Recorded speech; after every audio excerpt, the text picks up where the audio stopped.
Top quality और consistent performance के लिए सिर्फ सिल्वर पंप्स। टॉप क्वालिटी और कंसिस्टेंट परफॉर्मेंस के लिए सिर्फ सिल्वर पंप्स, नाम याद रखना। सामनातील रोकटोक सत्रामधून आज संजय राऊत यांनी एकनाथ शिंदे यांना मुख्यमंत्री व्हायचे, त्यांनी रात्री 4 वाजता अमित शाह यांची भेट घेतली आणि आपल्या मनातली खतखत मांडल्याचं म्हटलेलं आहे आणि त्या दोघांमधलं संभाषण सुद्धा छापून आणलेलं आहे। आपल्यासोबत मनीषाताई कायंदे आपण त्यांच्याशी बातचीत करणार आहोत। संजय राऊत यांचा जो दावा आहे तो किती खरा वाटतो? संजय राऊत यांना रोज उठून काहीतरी खळबळजनक बोलण्याची किंवा लिहिण्याची सवय आहे आणि त्याप्रमाणे ते काम करत आहेत।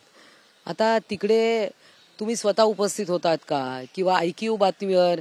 आणि मुळात म्हणजे तुम्ही का तिथे हेर बसवला होता का, काय कॅमेरा लावला होता का, काय रेकॉर्डर लावलं होतं आणि काहीतरी पुड्या बांधायच्या आणि सोडायच्या, त्यामुळे याच्यात काही गांभीर्य किंवा तथ्य नाहीये।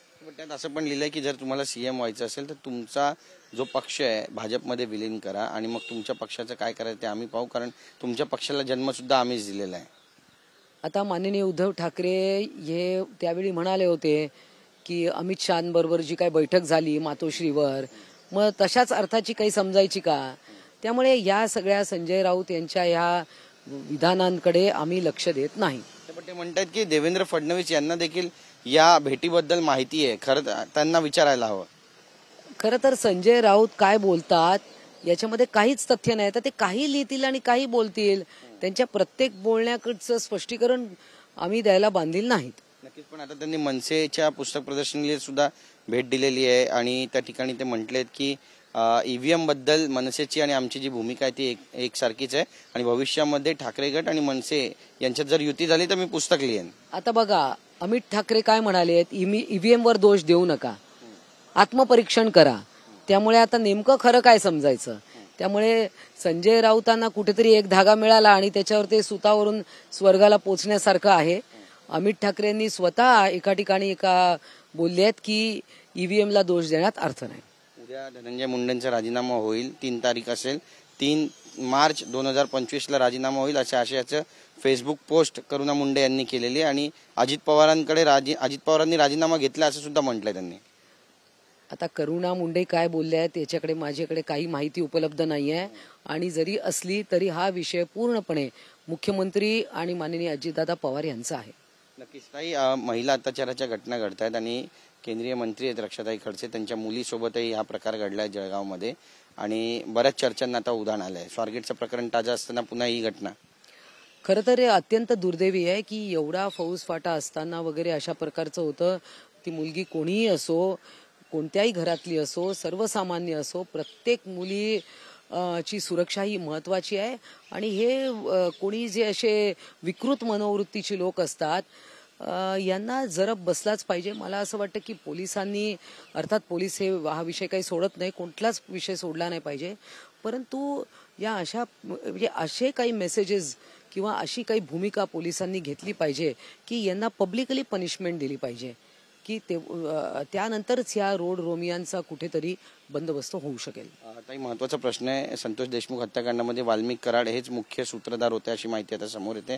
CID कडे व्हिडिओ सुद्धा आहे, क्लिप सुद्धा आहे आणि कसं पाहता एकंदरीतच या प्रकरणाकडे? ह्या सगळ्या गोष्टी न्यायप्रविष्ट आहे आणि याच्यावर मी किंवा कोणत्याही प्रवक्त्यांनी वक्तव्य करणं योग्य नाही।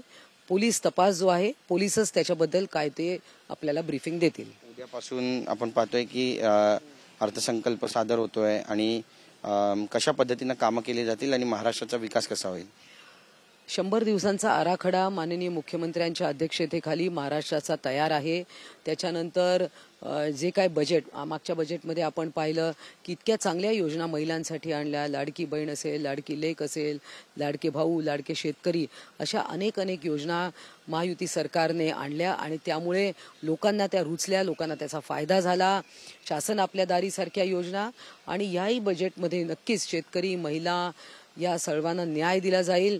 महाराष्ट्रात नवीन उद्योगधंदे, इन्फ्रास्ट्रक्चर, प्रदूषण रोखण्यासाठी उपाययोजना, नदी जोड प्रकल्प असतील, असे अनेक विषयांमध्ये बजेट आपण येणाऱ्या 10 तारखेला बजेट प्रेझेंट होईल आणि महाराष्ट्राच्या जनतेला जे आम्ही वचन दिलेलं आहे आमच्या वचननाम्यात, जाहीरनाम्यामध्ये, त्याची पूर्तता करण्यासाठी आमची पावलं पुढे पडतील। आजच्या चहापानाचा कार्यक्रम आहे, विरोधक येतील असं वाटतं?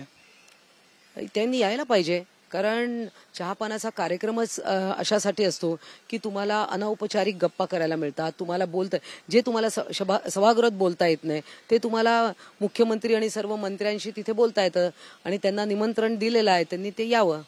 आमच्याशी बातचीत केल्याबद्दल. कॅमेरा पर्सन संतोष कदमचा, गिरीश गायकवाड, TV9 मराठी, मुंबई.